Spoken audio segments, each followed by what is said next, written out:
Hi there, my name's Larry Achiampong, and welcome to the Mic Drop.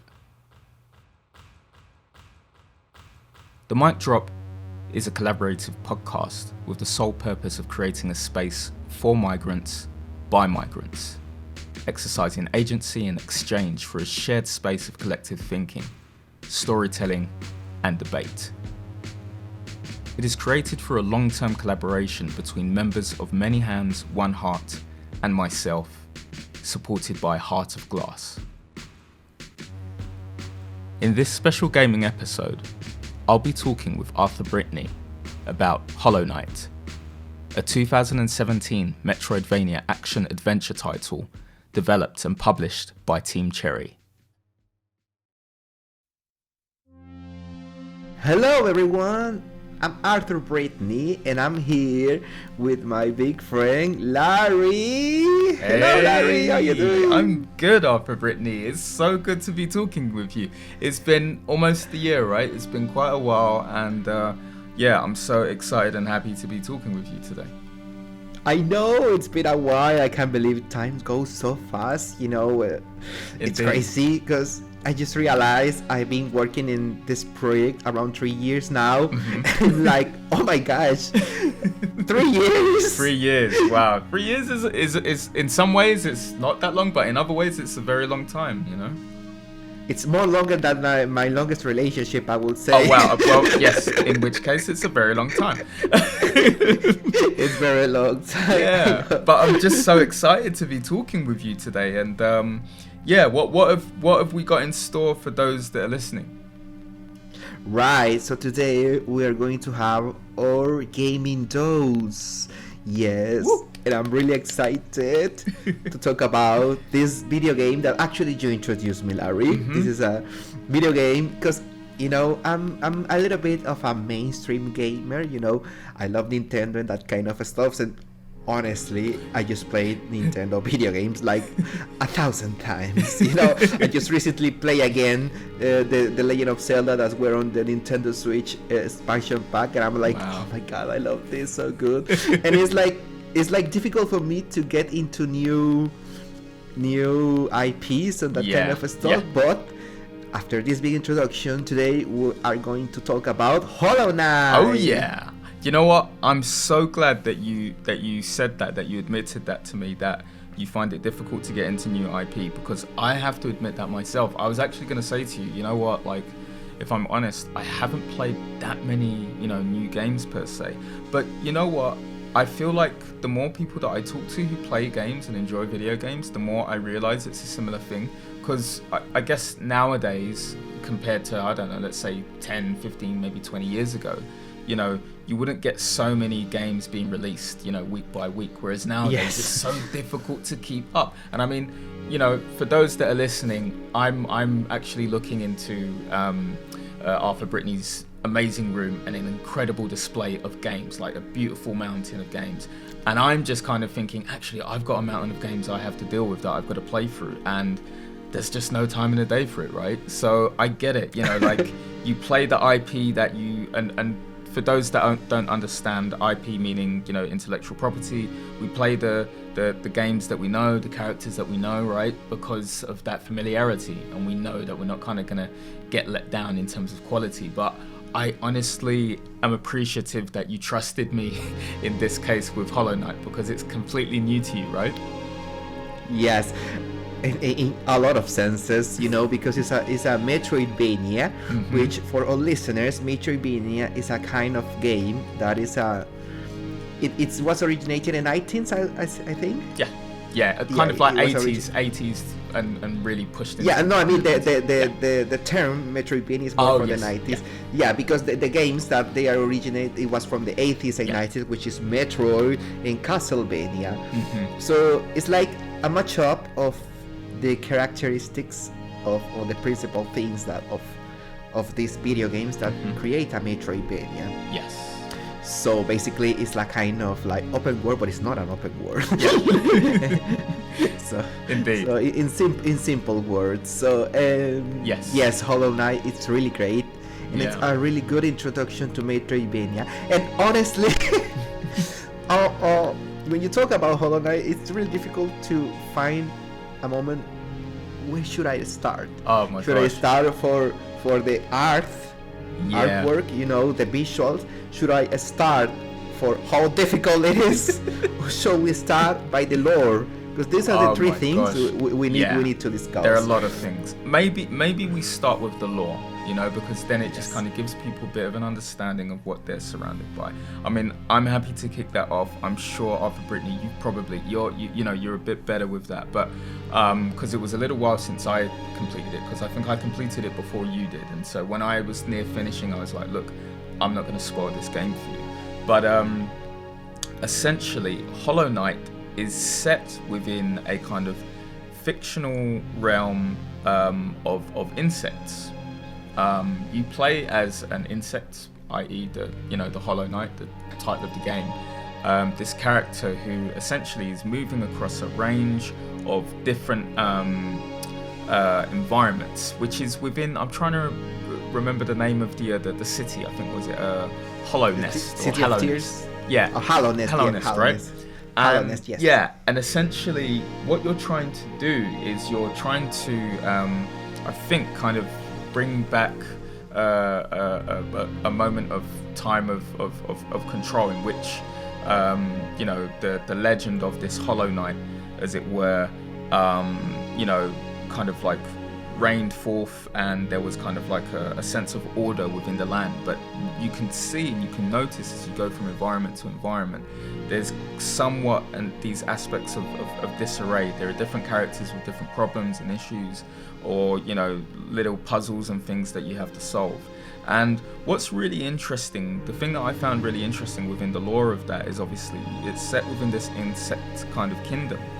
And each of these different types of insects, within like different types of classes or what have you. So, I'm trying to remember the place that you just mentioned, Arthur Britney. What's the name of it again? City of Tears. The City of Tears, yeah. So I guess the City of Tears is essentially where like some of like the upper class kind of people are, for example, right?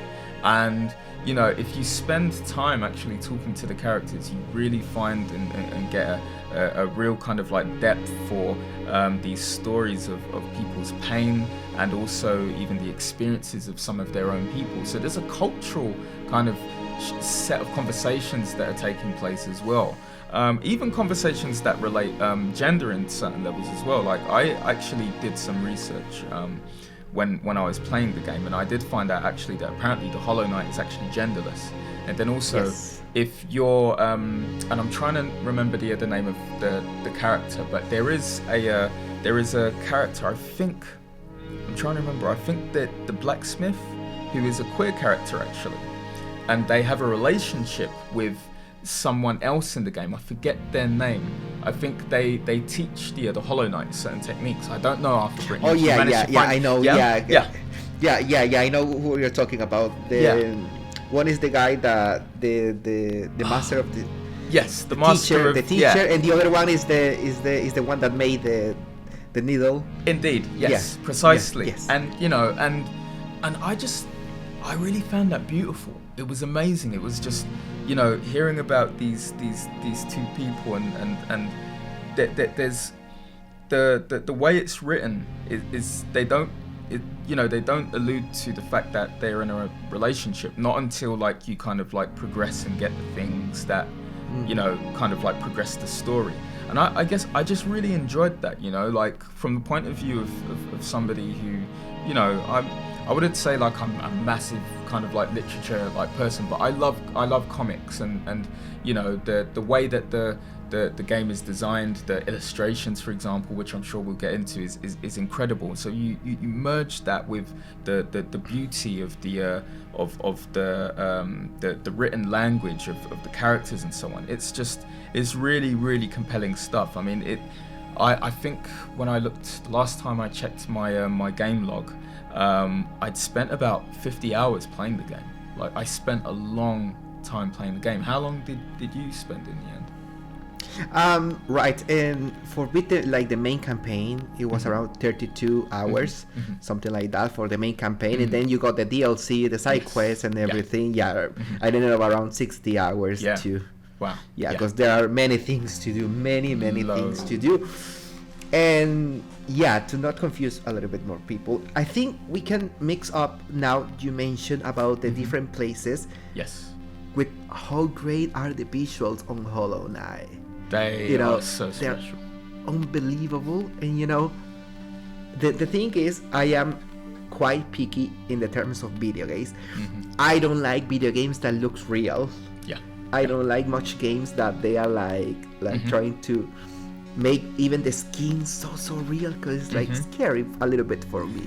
I like games that made you believe in fantasy, made you feel like you're in a kind of fairy tale or something like that.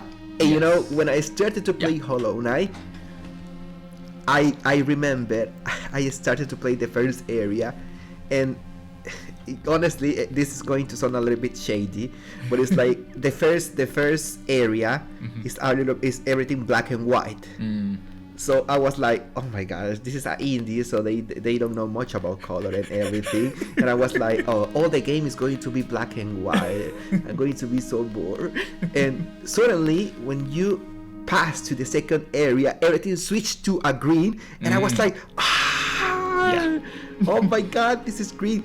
And not really far from when you go to the second area, you can pass actually to the third area, which is the fungus part, and it's like purple, and it's like, oh my god. And then when you discover the different areas, they are all with different colors, and one specific color representing everything. And I think this really suits with the lore, you know, because where are you really. There's, for example, the Queen Gardens, and the Queen Gardens are great, and you see, of course, it looks like a royal garden or something like that. So it's really nice the way they play with that.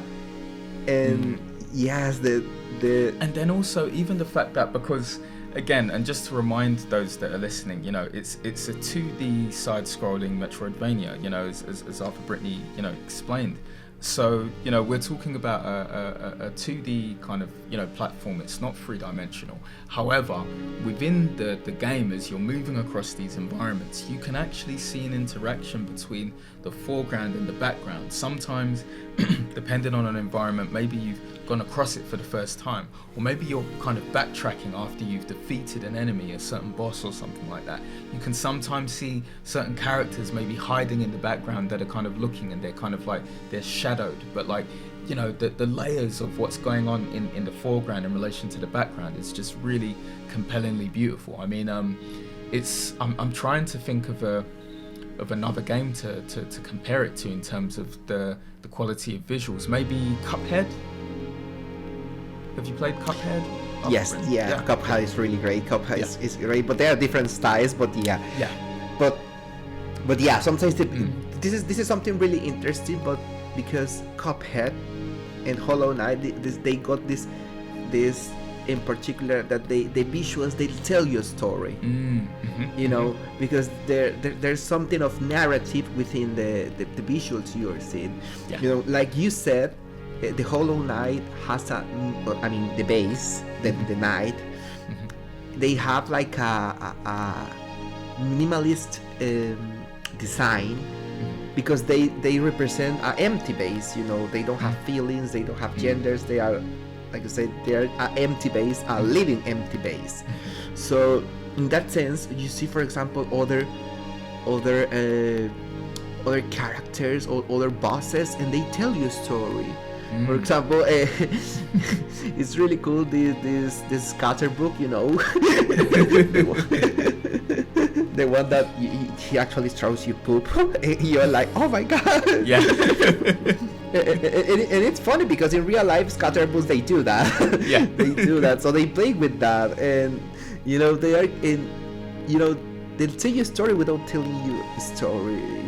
Of course, Hollow Knight has their own storyline that you need to discover across the gameplay.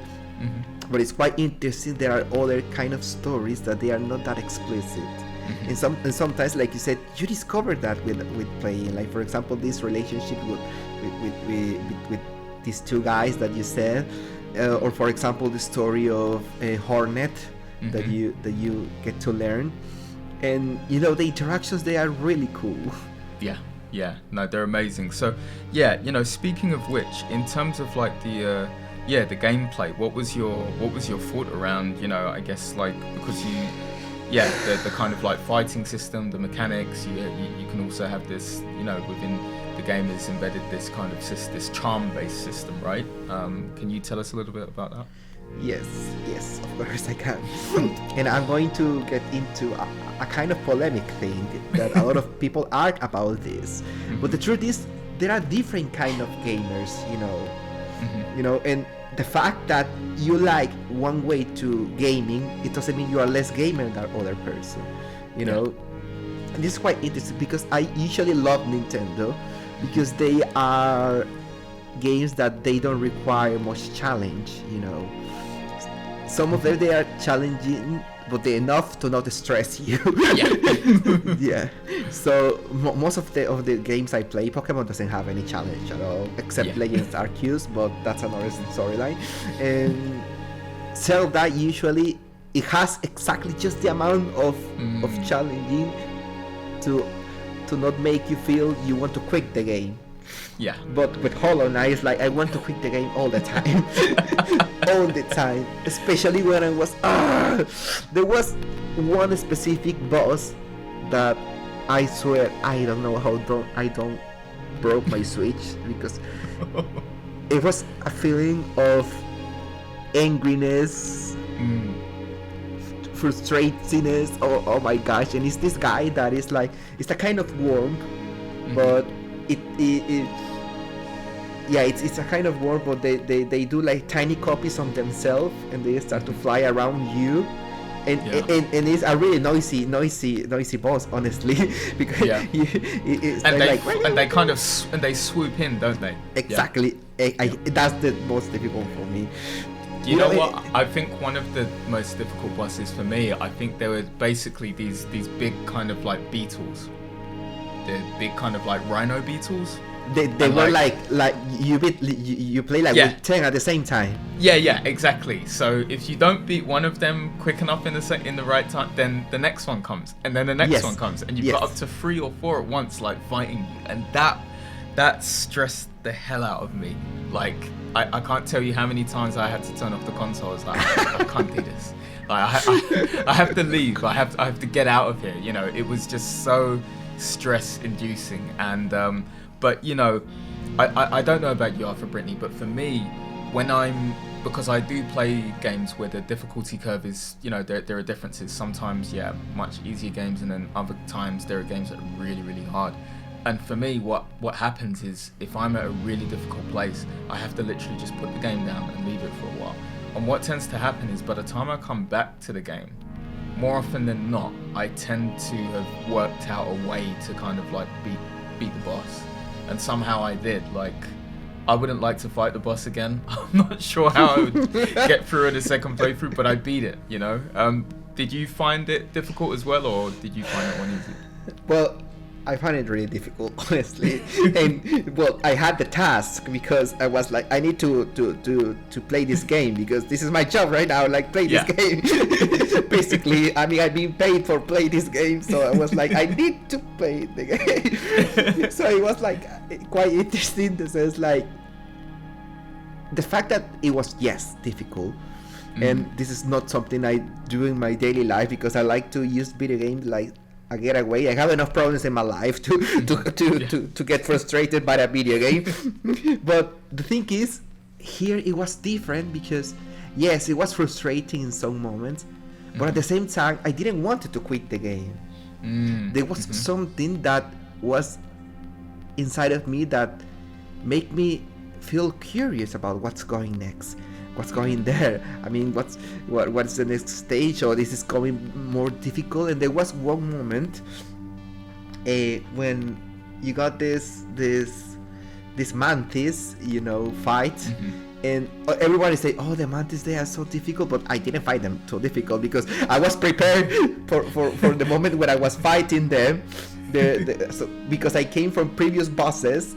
And everyone says, "No, this is too difficult." But I was mentally prepared that the bosses, they will be even more difficult and difficult and difficult and difficult. Yeah. But definitely. Side note: none of the game's bosses compares to the DLC bosses. That's Yeah. another hell. That's another hell. Oh That my really gosh! is. Yeah. And there, Go on, please, you first. and I'm not gonna lie.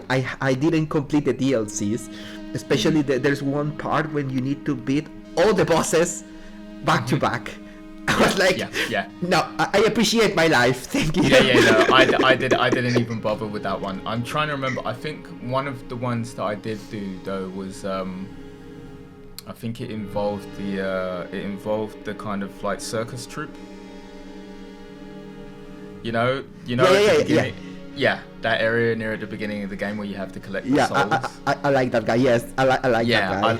Oh my god, I found the boss for that so hard. Like, when I think it's a little bit of gamer's trauma for me when I think about it. But it was kind of fun at the same time. It was fun, like kind of like going around searching for the souls. But that last kind of bit of fighting that boss, that was not easy. So that kind of brings us, I guess, to the next point of like, the music. Some beautiful orchestra arrangements. The music changes obviously as you go from environment to environment. There are even times where if you're about to get into a big battle, the music intensifies even, almost like in a very filmic kind of manner. How did you find the music? It's really interesting because the game.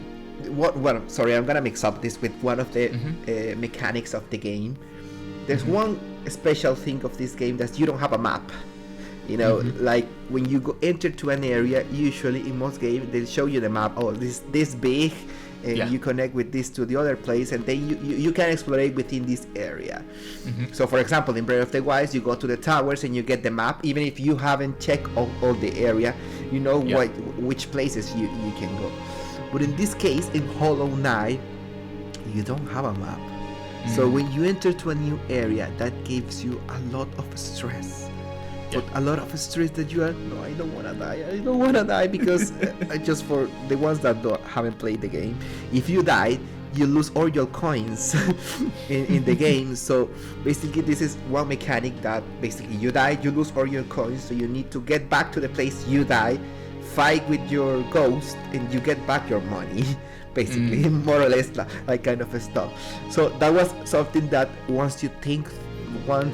makes you want to think twice what you are doing, because when you enter to a new area, is this too risky, or I am going too deeper, because there are some ways that they are dead end, and you need to come back sometimes, and you said, oh my gosh, I can't come back. It was a nightmare to come here, so I need to come back.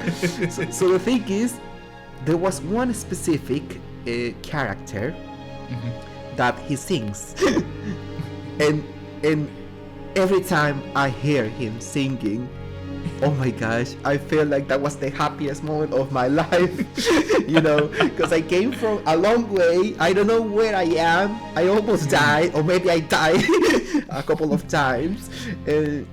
Just looking at him and knowing I will meet him and buy him a map, it made me feel, oh my gosh, I can breathe right now, and at least know we can. I'm going to be able to find a bench to save my game, or something like that. So it was quite interesting that how the music played with that, because it's something really simple. You are. Because sometimes the music is not even that challenging. It's not even screaming danger, danger, danger. It's a quite mild music that if you leave it like that, you can perfectly sleep. But the truest environment is about to kill you. So but when you hear this guy, it's like, oh yes, he's here, because he's usually also close to the bench. So that also makes you feel like you are about to be in a safe place. Yeah, it's funny you mention that, because like for me, it reminds me as a gaming equivalent of another game, like Resident Evil, for example.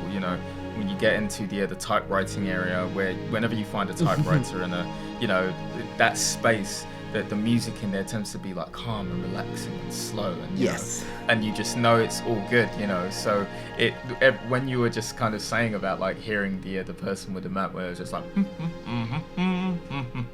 like it's kind of like that, right? And it's just like and you're just like, I'm home, I'm good, I'm safe, I'm fine, all of that progress is not gone in vain. So it's really, really cool. Is this a game you would recommend? 100% I would recommend it. I'm trying right now to make my brother to play it, because I'm actually almost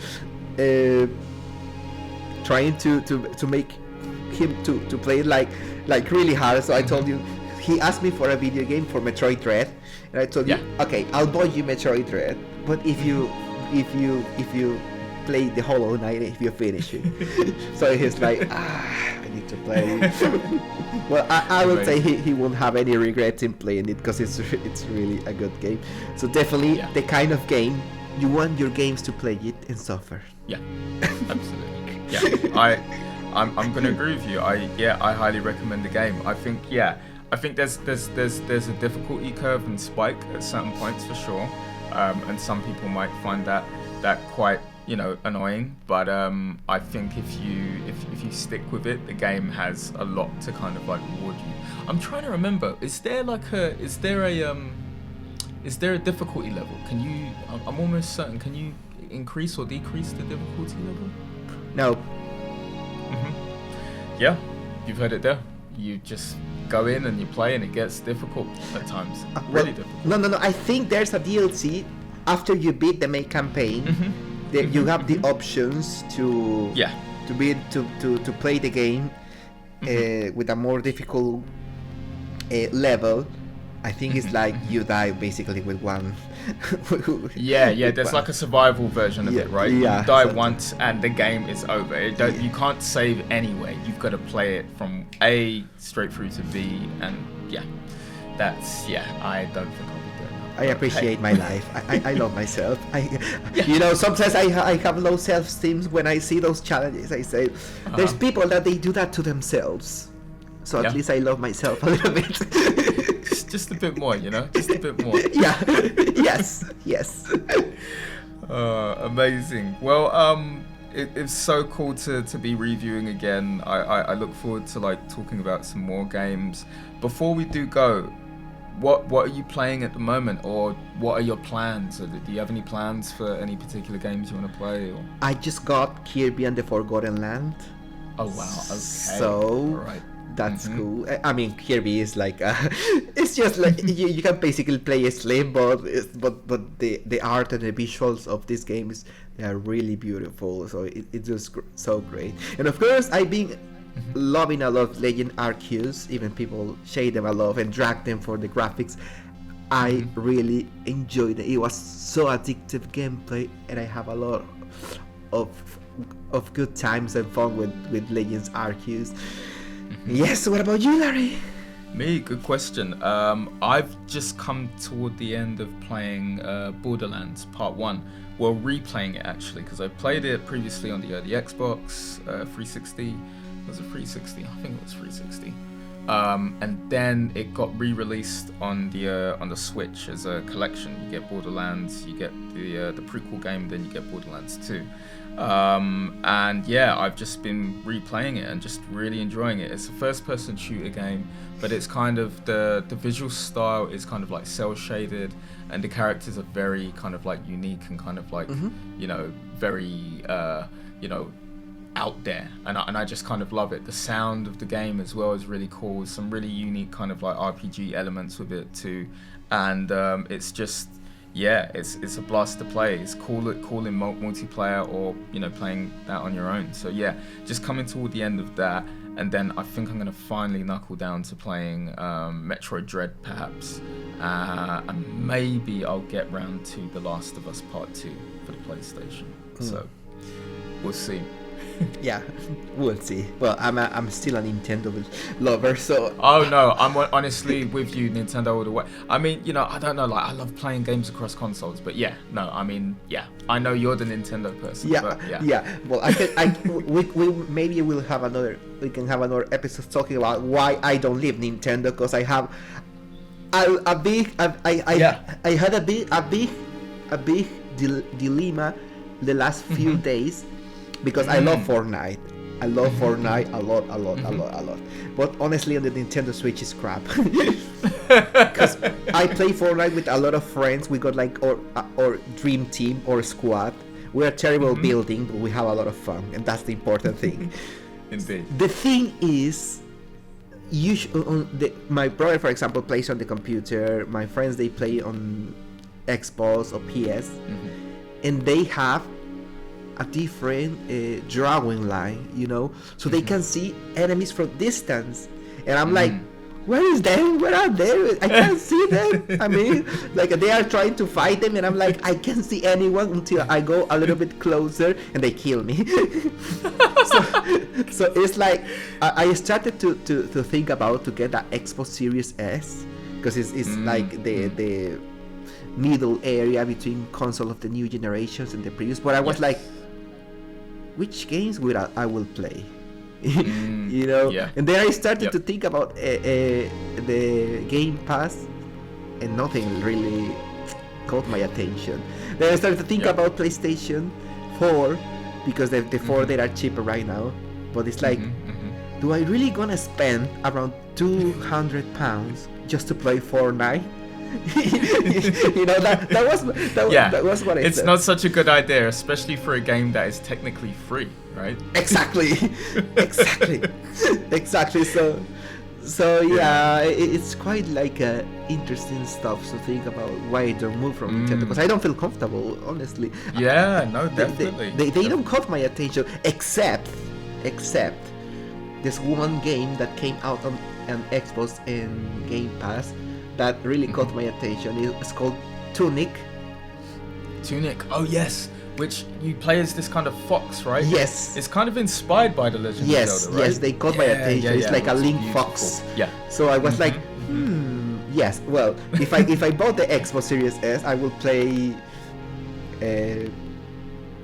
Fortnite, Tunic, and maybe the new Resident Evils that I haven't played because they are not on Switch. Yeah.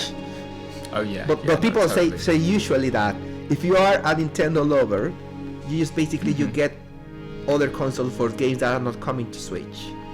This is true, and this is exactly why I play games on other consoles. Essentially, it's games that are just not Nintendo based or coming to the Switch. So no, but you know what? I agree. I think let's make sure that we do that in a future episode. We talk about the reason why we play some of the games that we do, and maybe talk a little bit about our kind of like gaming journey, because I'd love to know about your gaming journey. I'd love to kind of share with you and others, how I've kind of got to the point that I am in gaming, because weirdly, there was a point in time where I kind of fell out of love with gaming, and I'd love to share the reasons why. But as always, Arthur Britney, it's so amazing talking to you. Thank you so much. And this is the mic drop.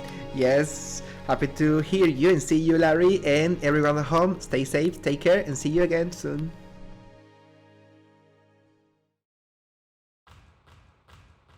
My name's Larry Achiampong, and thank you for listening to the mic drop. If you'd like to listen to previous episodes of the series, or to tune in for more episodes coming through, please check out heartofglass.org.uk. Additionally, the mic drop can also be found at anchor.fm.